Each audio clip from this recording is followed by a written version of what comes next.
এক মৰ্মান্তিক ঘটনায় জোকাৰি গৈছে সমগ্ৰ নগাঁও জিলা। নগাঁৱত পুনৰ বোৱাৰী নিৰ্যাতনৰ ঘটনা আৰু কিমান মাছুদা আমাৰ পৰা চিৰ বিদায় ল'ব? কেতিয়া বন্ধ হ'ব নাৰীৰ ওপৰত চলোৱা অত্যাচাৰ? ঘটনাৰ স্থান নগাঁৱৰ বাবুৰাহাটী। নগাঁৱৰ ৰহাৰ ডালিমবাৰী মহম্মদ আলীৰ কন্যা মাছুদা খাতুনৰ 8 বছৰ পূৰ্বে বাবুৰাহাটী গাঁৱৰ সুলেমান আলীৰ লগত সামাজিক ৰীতি নীতিৰে বিয়া হৈছিল। প্ৰথমে সকলো ঠিককে থাকে চলিছিল, কিন্তু এবছৰৰ পৰা স্বামী সুলমান আলীৰ লগতে তেওঁৰ পৰিয়ালে মাছুদা খাতুনক টকা বিচাৰি মানসিক আৰু শাৰীৰিক নিৰ্যাতন চলাই আহিছিল। উপায় নাপাই মাছুদা খাতুনৰ পিতৃয়ে কেইদিনমান পূৰ্বে কিছু টকা নি সুলমান আলীক দি আহে। ইয়াৰ পাছত কেইদিনমান ভালদৰে চলি থাকে, তাৰ পিছত পুনৰ আকৌ আৰম্ভ কৰে মানসিক আৰু শাৰীৰিক নিৰ্যাতন। উল্লেখ্য যে মাছুদা খাতুনৰ ল'ৰা আৰু ছোৱালী দুটা সন্তান আছে। হঠাৎ যোৱা 17 জুন তাৰিখে নিশা 9:22 সুলমান আলীৰ ঘৰৰ পৰা মাছুদা খাতুনৰ পৰিয়ালৰ লগত ফোনযোগে কথা বাৰ্তা পাতি জনাই যে মাছুদা খাতুন ৰহস্যজনকভাৱে ফাঁচি লাগি ওলমি আছে গিৰিয়েক সুলমান আলীৰ ঘৰত। ইয়াতে মাছুদা খাতুনৰ হত্যাৰ সন্দেহ কৰি আজি মাছুদা খাতুনৰ পৰিয়ালৰ লোকে লাওপানী আৰক্ষী চকীত উচিত তদন্ত বিচাৰি এখন এজাহাৰ দিয়ে।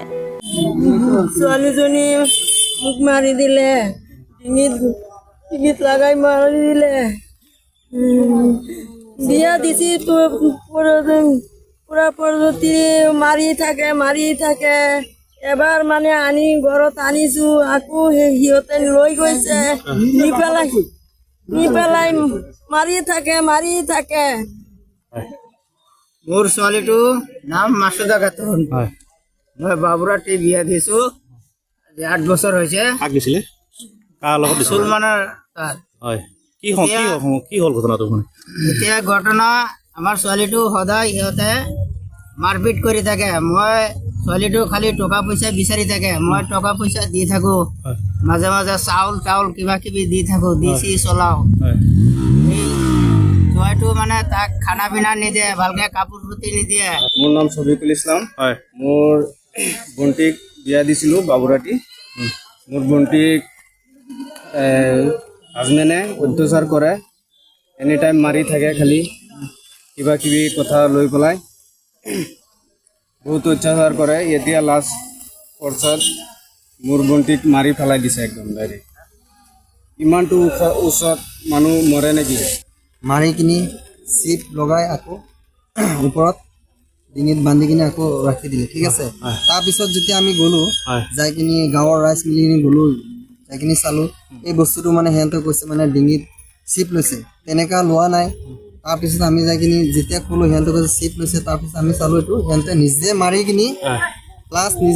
কিনি এনেকুৱা ওলোমাই থৈছে। এই বস্তুটো এনেকুৱা হৈ গ'ল, তাৰ ভৰিটো তলত মাটিত লাগি আছে আৰু ইমান ডিষ্টেঞ্চত আছে, ধৰক মূৰৰ পৰা 3 ফিট মানৰ নহয় ঘৰৰ হেৰিটো, চেলিংটো ইমান ডিষ্টেঞ্চত হেৰি হয়। আৰু পালংটো আছে তাৰ ভৰিৰ হেৰি 1 ফিট মান ওপৰত আছে।